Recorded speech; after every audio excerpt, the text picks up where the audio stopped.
Inegavelmente que as lives, nesse contexto de pandemia, nós estamos aí ainda atravessando esse processo, é verdade, já estamos caminhando para o fim, graças a Deus.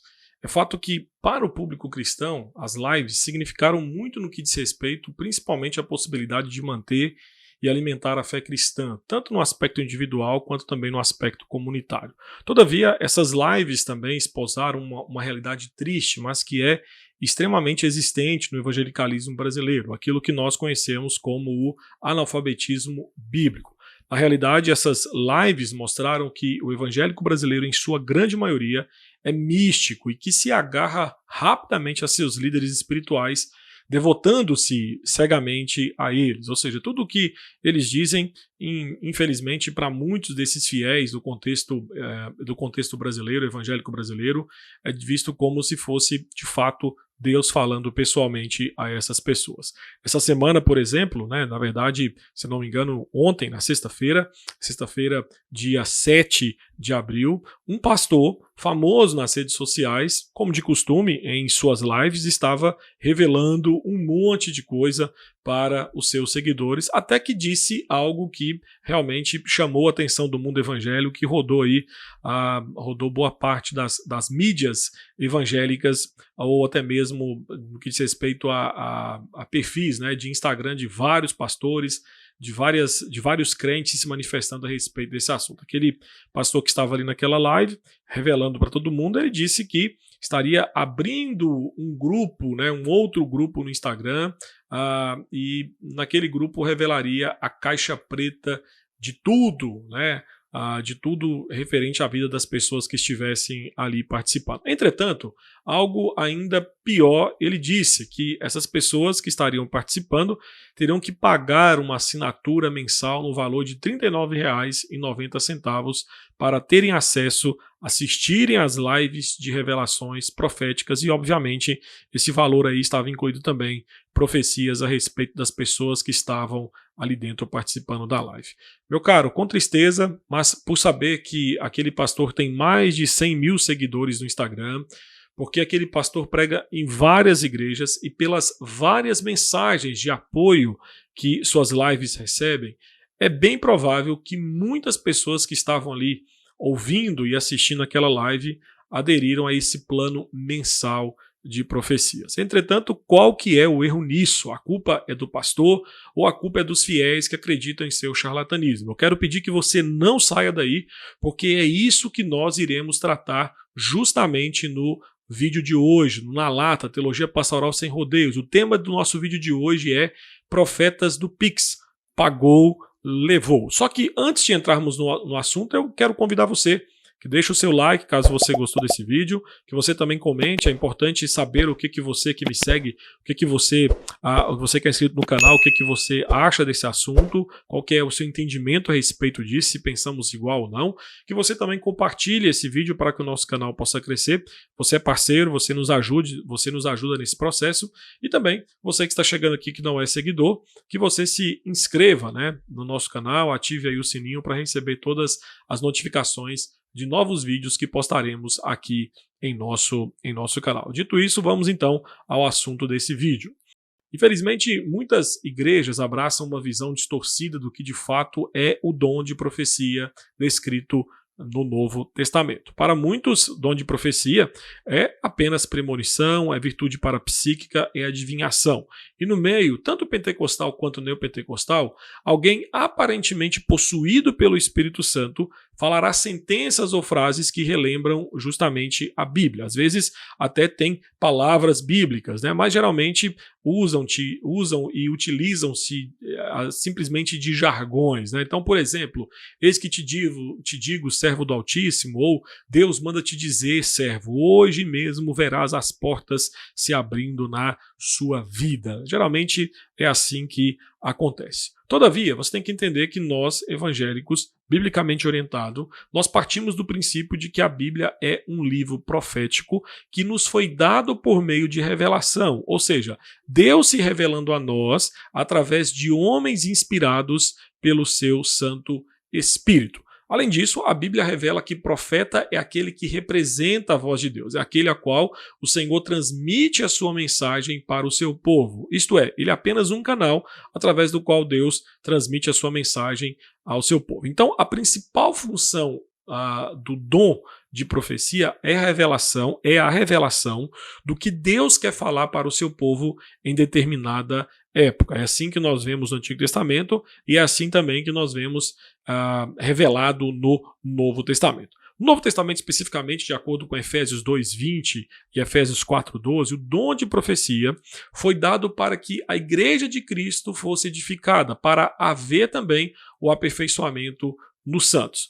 No entanto, Deus precisava, no período do Novo Testamento, se comunicar com o seu povo. E naquela época você tem que se lembrar que as Sagradas Escrituras ainda não estavam completas, ou seja, o cânon das Escrituras ainda não estava fechado. Então, como o Evangelho iria ser propagado se as Escrituras não estavam completas? Seria necessário que alguém, aquele que recebesse o dom de profecia, fosse de fato o porta-voz de Deus comunicando a sua verdade revelada ao seu povo. Então a pergunta que prevalece hoje, que nós temos que fazer diante desse cenário, em que principalmente nas redes sociais bombam, surgem a cada momento novos profetas, a pergunta é: qual é a voz de Deus para nós hoje? É através desses profetas contemporâneos que abrem aí, grupos de WhatsApp, grupos de Instagram, Telegram, no qual você paga um valor mensal para receber profetas?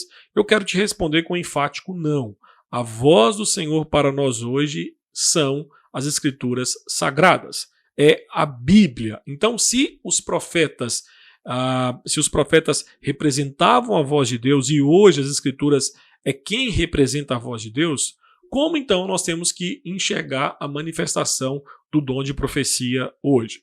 Eu quero lhe falar que não existe mais necessidade de profetas com novas revelações, como nós temos visto atualmente, porque tudo que o Senhor quer comunicar-nos, Ele fala através da sua palavra revelada a nós, ou seja, a Bíblia. Tudo que nós precisamos saber a respeito de Deus, a respeito da nossa vida, de fato, nós encontramos as Escrituras. A Bíblia é suficiente para que Deus, de fato, se revele a nós. Logo, quando Paulo exorta em 1 Coríntios capítulo 14, versículo 1, segui o amor, procurai com zelo os dons espirituais, mas principalmente que profetizeis, Paulo ali está ensinando que os crentes devem ser espiritualmente fervorosos, não apenas na busca dos dons, mas também na aplicação do dom recebido. Então, assim, de modo genérico, como Paulo vai nos mostrar, principalmente ali em 1 Coríntios 12, 13 e 14, todos os crentes, membros do corpo de Cristo, são profetas, porque recebem o dom de entender,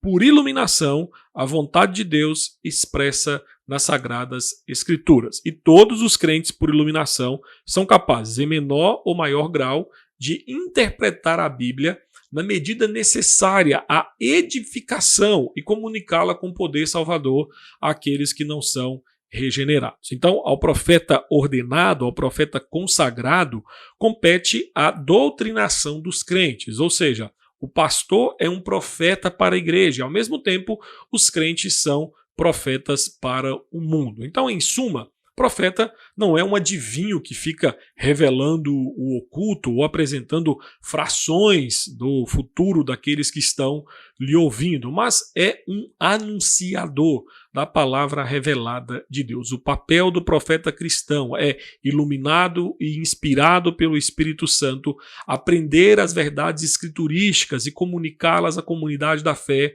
para que seja por essa incorporada, vivenciada e transmitida àqueles que não conhecem a palavra revelada de Deus. Então, a igreja se nutre da profecia. E aí nós temos que entender que a Bíblia é o seu resultado, é o seu registro e é também a fonte da revelação de Deus. Ou seja, Deus usa o profeta como um arauto, como um intérprete, como um porta-voz, como um embaixador em plena consciência de sua missão, comunicação e atos a partir daquilo que Deus lhe revelou em sua palavra escrita. Por isso, como afirmou corretamente Martin Lloyd-Jones, devemos sempre duvidar e consultar qualquer suposta revelação que não seja completamente consistente com a palavra de Deus. Na verdade, a essência da sabedoria, dizia Martin Lloyd Jones, é rejeitar completamente o termo revelação no que diz respeito e só falar de iluminação. A revelação foi dada de uma vez por todas e o que precisamos e o que pela graça de Deus podemos ter e temos é a iluminação do Espírito Santo para entender a palavra de Deus revelada. Dessa forma, caro cristão, você que está assistindo esse vídeo, você que está me ouvindo, leia Jeremias 23 e veja o quão destrutivos são os falsos profetas que profetizam mentira em nome do Senhor. Veja também a partir de Jeremias 23 que Deus se coloca contra esses falsos profetas, mas ao mesmo tempo se coloca também contra os seus seguidores. Entenda que se existem falsos profetas é porque existem ouvidos ávidos a dar atenção às suas falsas profecias. Se existem falsos profetas, como esse que criou um plano mensal, né, para que as pessoas possam pagar e ouvir suas profecias e receber suas profecias, se existe esse tipo de profeta, é porque existem, infelizmente, fiéis que gostam desse tipo de mensagem, pagam para isso e mantêm esses profetas existindo. Quero lhe falar que Jeremias 23 vai nos mostrar que a pior sentença não é apenas Deus se colocar contra os profetas, mas é Deus também se colocar contra os seguidores desses profetas. Por quê? Porque Deus envia esses falsos profetas para que os seus seguidores continuem no erro. E aí eu quero lhe explicar que a pior sentença que uma pessoa pode receber, a pior sentença que essa pessoa pode receber é acreditar em uma mentira proferida por um falso profeta como se fosse verdade. E uma delas é pensar que está tudo bem com a sua vida, com a sua relação com Deus, quando na verdade isso é um terrível engano por conta por conta desse falso profeta. Então, eu quero que você entenda que as escrituras, principalmente Jeremias 23, vai nos falar sobre isso, que a pior sentença que você pode receber ao dar ouvido para um falso profeta é entender que Deus se coloca contra você, fazendo com que você seja levado a acreditar em uma mentira, quando você, na verdade, está pensando que aquilo é pura verdade.